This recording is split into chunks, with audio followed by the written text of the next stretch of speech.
Bismillahirrahmanirrahim. Assalamualaikum warahmatullahi wabarakatuh.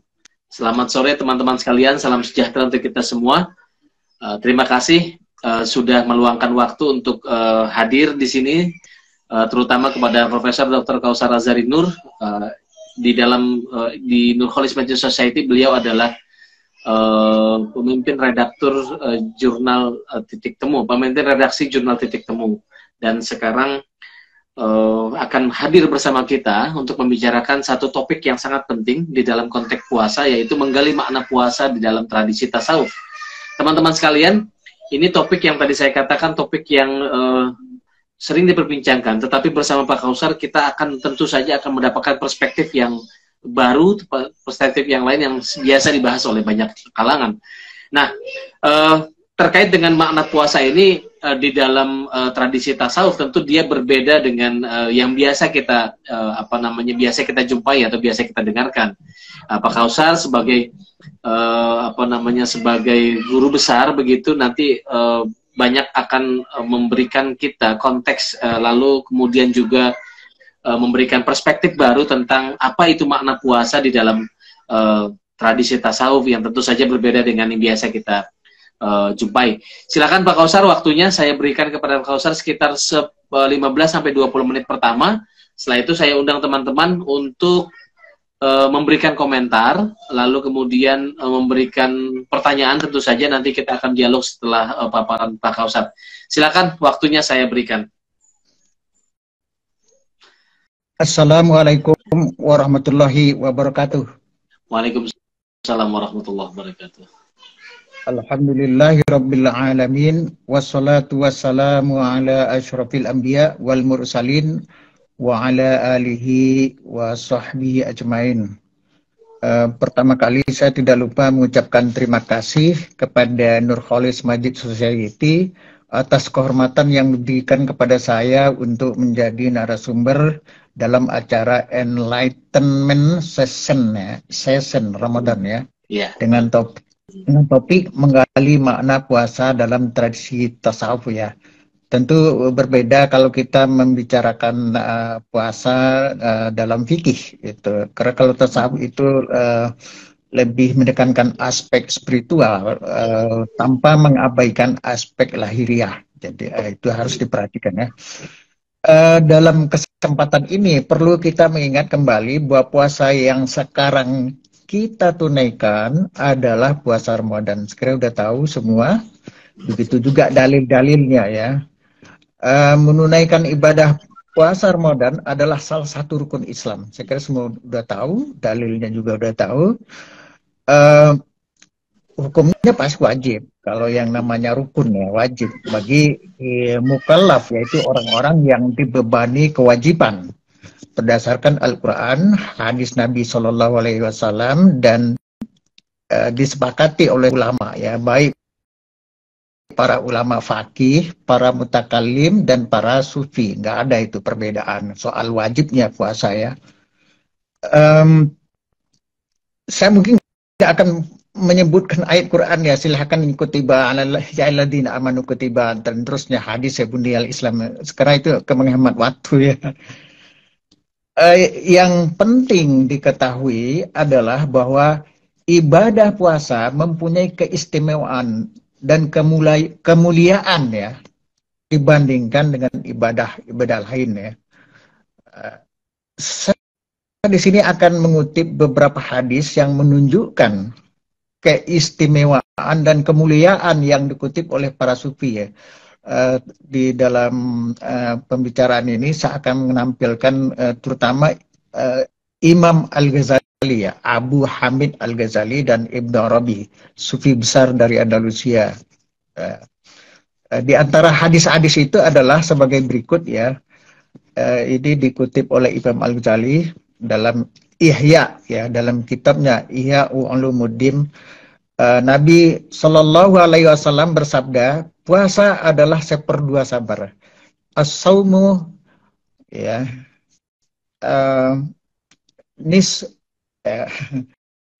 nisfus sabar ya. Kemudian Nabi juga bersabda, sabar adalah seperdua iman ya. Jadi as-sabru nisful iman gitu, jadi bahasa Arab. Berdasarkan dua hadis ini, Imam Al-Ghazali berkesimpulan dengan mengatakan bahwa puasa adalah seperempat iman. Jadi 3/4 yang lain berarti porsi yang lain. Jadi porsi puasa itu sangat besar. Jadi itu salah satu keistimewaan. Allah ya berfirman dalam sebuah hadis qudsi ya, setiap kebaikan diberi balasan 10 kali lipat sampai 700 kali lipat kecuali puasa.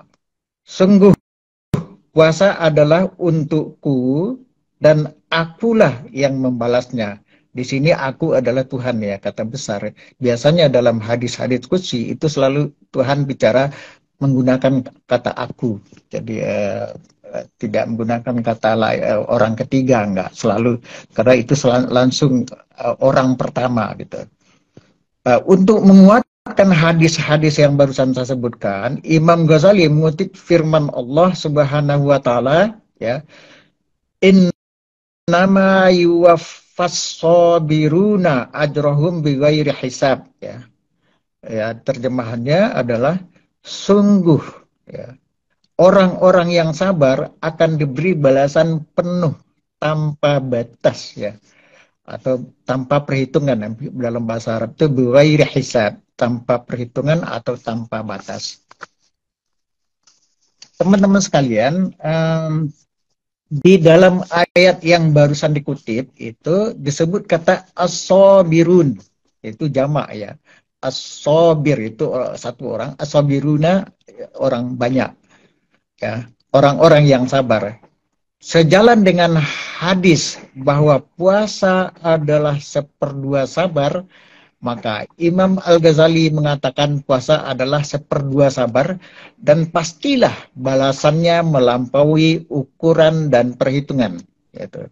Maka Al-Ghazali mengutip hadis Nabi Shallallahu Alaihi Wasallam, demi Tuhan ya, yang jiwaku berada di tangannya, sungguh ya, bau mulut orang yang berpuasa lebih wangi atau lebih harum di mata Allah daripada bau minyak kasturi.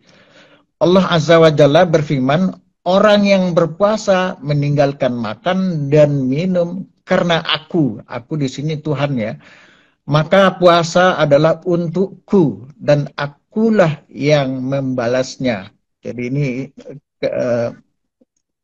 Tuhan sendiri yang membalasnya, dan puasa itu untuk Tuhan. Aku di sini adalah Allah Subhanahu wa taala. Sekarang mari kita beralih ya pada pembicaraan tentang arti saum ya.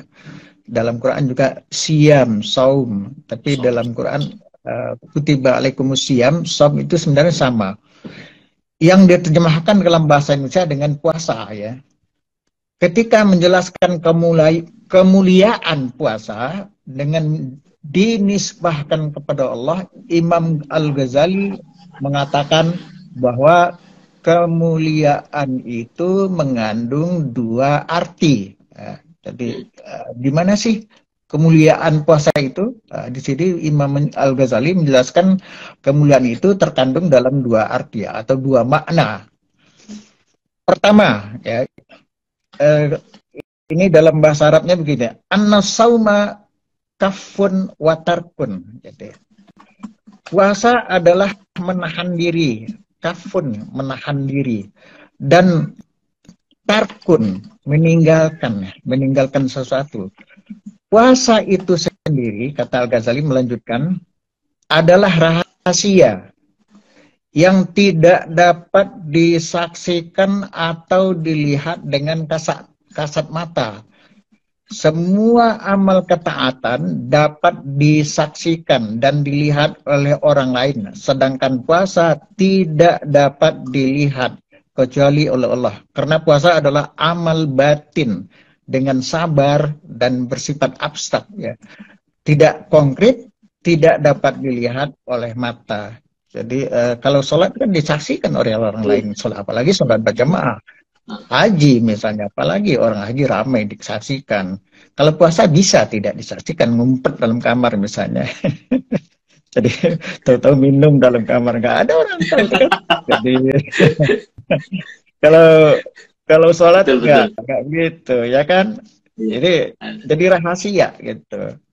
Puasa Lalu ini ibadah batin tadi ya, ibadah batin iya, tadi. karena ini ibadah batin, di samping itu kan nggak tahu kan puasa dan tidaknya. Iya, Ya, tapi betul. ada juga sih orang yang terang-terangan berani misalnya makan di warung, warungnya dibuka atau ditutup, pintunya saja yang ditutup, tapi di bawahnya dibuka sedikit gitu, jendelanya ditutup, Kakinya atau kakinya kelihatan, kakinya Pak. aja yang kelihatan.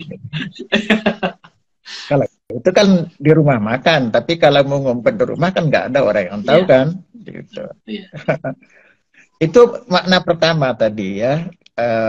Jadi puasa itu adalah rahasia Tuhan ya, menahan diri dari tadi kan sudah dari makan dan minum dan segala sesuatu yang membatalkan ya. Jadi itu dan itu tidak dapat dilihat gitu, walaupun itu misalnya makan dan minum gitu. Sekarang arti kedua apa? Sekarang arti kedua menurut Ghazali ini dalam bahasa Arab, annahu qahara li aduwillahi azza wa jalla gitu.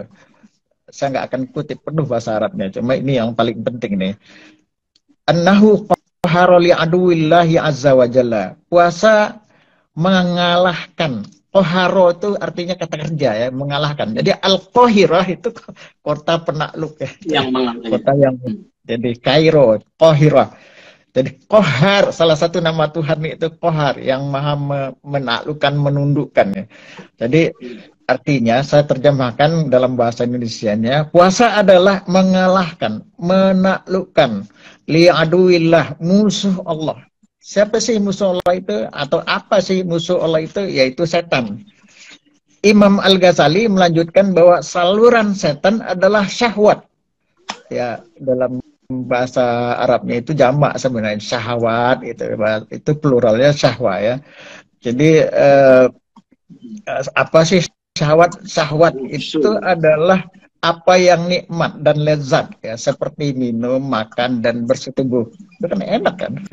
Nggak ada yang bilang tidak enak. Cuma masalahnya orang bisa menahan diri, mengendalikan diri atau tidak. Saya ingat kisah Nabi Yusuf dengan Zulaiha ketika dia diundangkan. Dalam bayangan saya, Zulaiha itu pasti cantik. Istri raja, masa sih nggak cantik itu. Istri tinggi.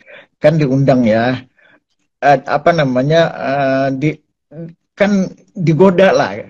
Saya kira ya Yusuf itu bukannya tidak tertarik.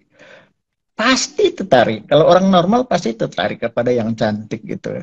Masalahnya dia bisa mengendalikan diri atau tidak. Nah, dalam konteks itu dia bisa mengendalikan diri. Ya, itu aja bedanya. Siapa yang nggak tertarik kepada yang cantik, yang indah itu nggak normal namanya kan, nggak normal. Masalahnya bisa nggak kita mengalihkan diri itu. Jadi syahwat atau hawa nafsu itu ada dua ya dalam bahasa Arab itu, al-hawa dan syahwat. Itu ada yang mengatakan itu artinya sama atau hampir sama. Itu saya kutip misalnya William Jittik ketika menjelaskan kata-kata yang digunakan oleh Ibnu Arabi dan juga dalam Quran juga ada ya, bahwa syahwat dan al-hawa itu artinya sama atau hampir sama. Jadi di sini kita melihat bahwa syahwat atau hawa nafsu menjadi kuat. Kapan menjadi kuat dan subur ya? Ketika diberi makan ya, ketika dengan makan dan minum, maka syahwat itu menjadi subur, menjadi kuat gitu loh. Iya. Makanya supaya syahwat itu tidak kuat, maka ya lawan daripada makan dan minum ya tidak makan dan tidak minum gitu loh. Jadi logikanya seperti itu. Ya. Karena itu Imam Al-Ghazali mengajak kita agar berhati-hati memelihara diri dari syahwat yang bertambah kuat dengan makan dan minum. Adapun lapar mempersempit dan menutup saluran setan, yaitu sebagaimana sabda Nabi Shallallahu Alaihi Wasallam, ya, sungguh setan mengalir di dalam diri manusia melalui saluran darah. Maka persempitlah saluran itu dengan lapar. Jadi kita harus lapar-lapar gitu supaya saluran setan itu Syahwat. dipersempit gitu atau Jangan. ditutup sama sekali gitu. Uh, di, di dalam kitab Ihya Ulumuddin, Imam Al-Ghazali membagi puasa ke dalam 3 tingkat. Sekarang ini sudah sering ya disampaikan oleh para khotib, para penceramah di masjid, di musola atau di tempat-tempat pengajian itu. Tapi tidak salah kalau kita ulang di sini. Tingkat pertama itu tingkat yang paling rendah ya. Saumul awam gitu. Jadi puasa orang umum ya. Yaitu menahan perut ya dan alat kelamin dari memuaskan syahwat. Jadi itu puasa ini cukup ya dengan memenuhi syarat dan rukun menurut ilmu fikih dan meninggalkan apa yang membatalkannya udah sah. Jadi saya sebut dulu ini puasa cukup makan gitu, cukup udahlah lunas gitu. Yang penting nggak ya udahlah menjalankan syariat sesuai dengan ilmu fikih. Bukan berarti ilmu fikih itu tidak penting, perlu karena itu mengatur ya puasa lahiriah. Karena yang lahiriah itu terkait dengan yang batiniah. Seperti makan dan minum itu kan terkait juga gitu. Sekarang tingkat kedua yang lebih tinggi gitu, saumul khawas gitu ya. Jadi puasa orang-orang yang lebih apa ya, orang-orang yang khusus gitu. Khusus. Yaitu menahan pendengaran, pandangan, lidah, tangan, kaki, dan semua anggota tubuh dari berbuat dosa.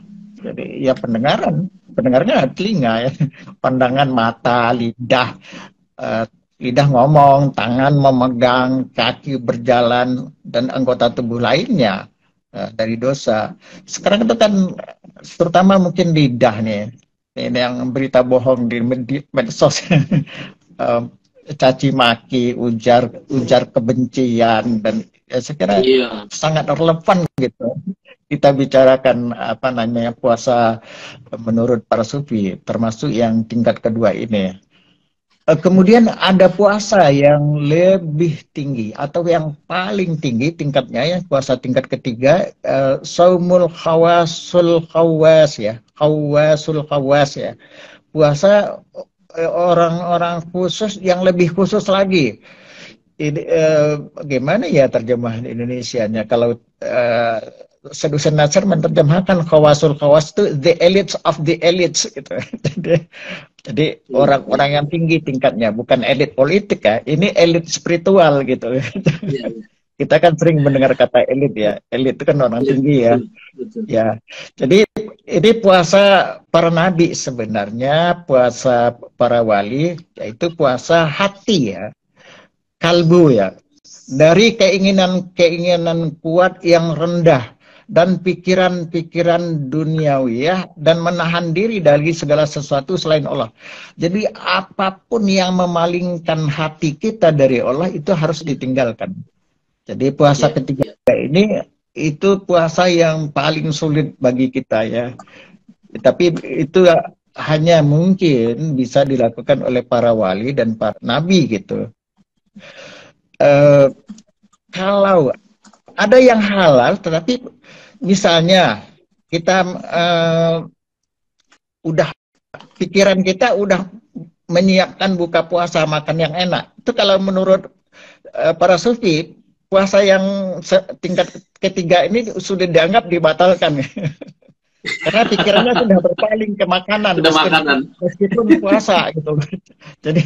Jadi udah berpaling. Kita puasa, tapi pikiran kita nyiapin lebaran, pulang kampung. Itu udah kalau menurut para sufi itu tingkat ketiga tuh udah dibatalkan nggak gitu. sampai. Nggak, belum sampai. Belum sampai. Jadi itu harus diulang lagi itu menurutnya. Jadi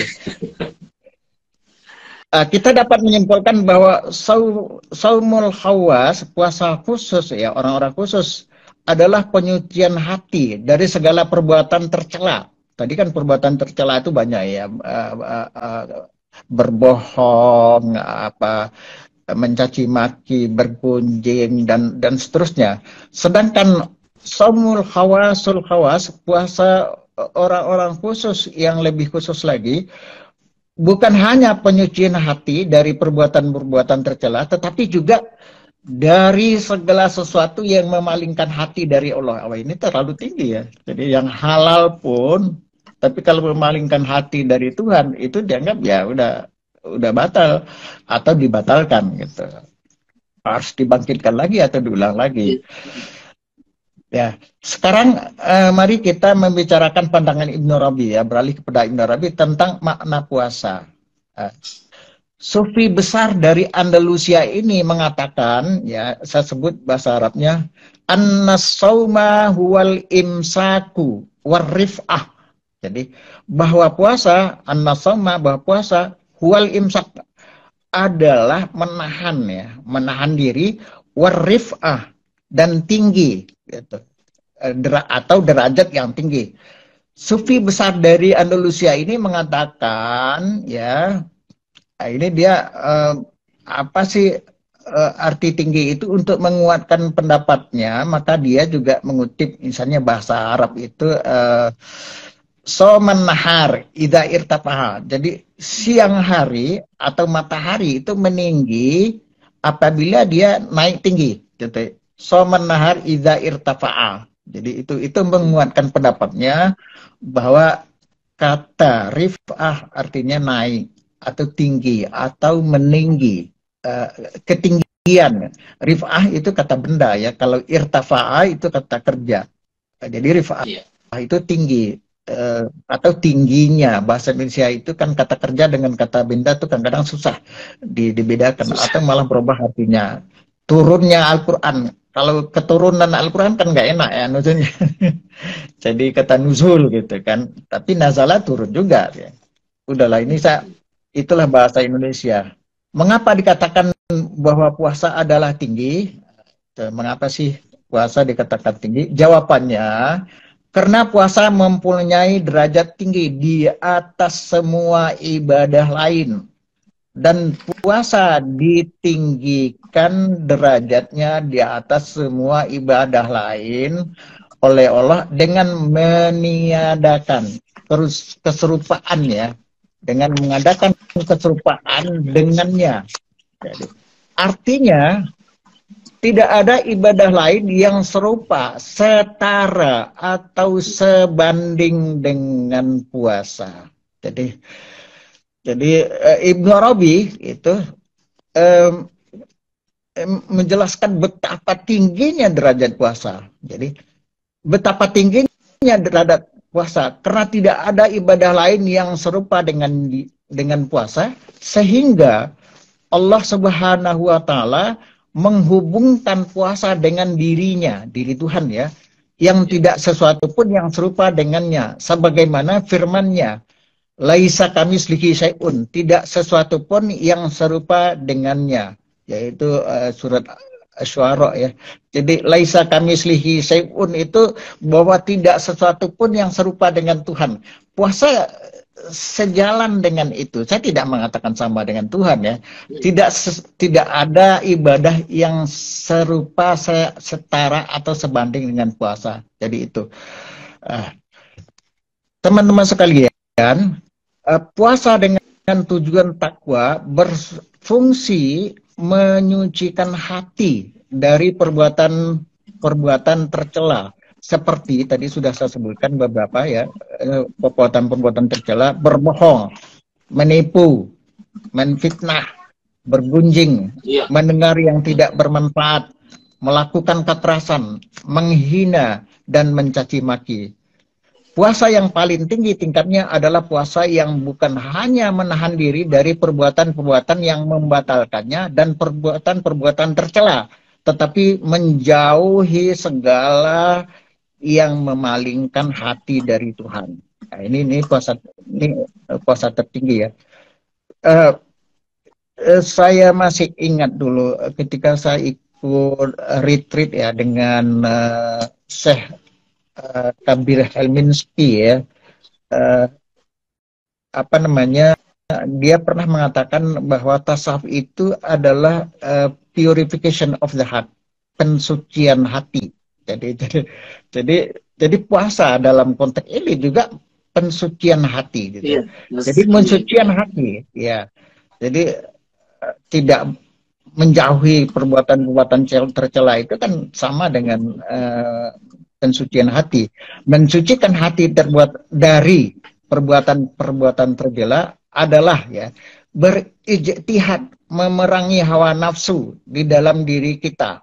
Jadi musuh itu di dalam diri kita. Ibnu Arabi mengingatkan kita agar berhati-hati terhadap teman jahat karena ia berbahaya bagi kita. Teman yang jahat itu ada di dalam diri kita. Ibnu Arabi mengatakan ya bahwa yang dimaksud dengan teman jahat itu di dalam diri kita adalah hawa nafsu.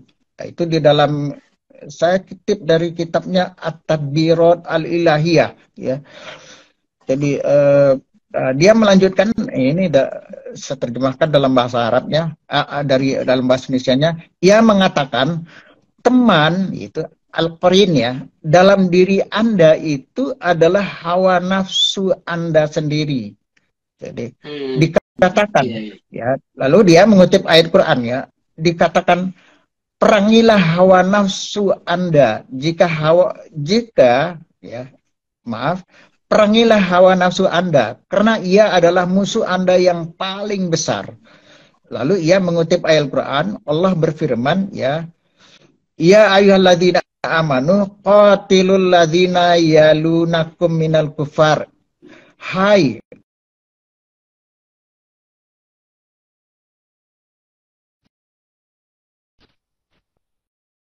yang ada di dalam dirimu. Ini tafsir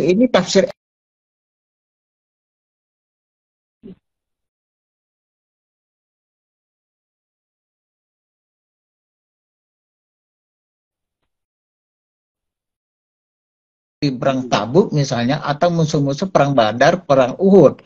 Tetapi di dalam tafsir Ibnu Arabi,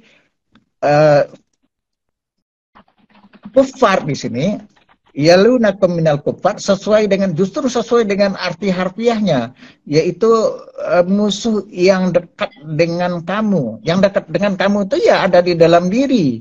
Jadi orang kafir itu adalah paling dekat dengan kamu. Jadi aqrabul kuffar ilaika, itu bahasa Arab yang digunakan oleh Ibnu Arabi. Ya, peringatan Ibnu Arabi ini tampaknya diinspirasi oleh perkataan Nabi Muhammad SAW sepulang dari perang Badar. Beliau berkata, kita telah kembali dari jihad yang lebih kecil kepada jihad yang lebih besar. Lalu para sahabat bertanya kepada beliau, wahai Rasulullah, apa jihad yang lebih besar itu? Rasulullah menjawab, jihadun nafsi, jihad melawan diri sendiri. Jadi ya, saya akan lanjutkan.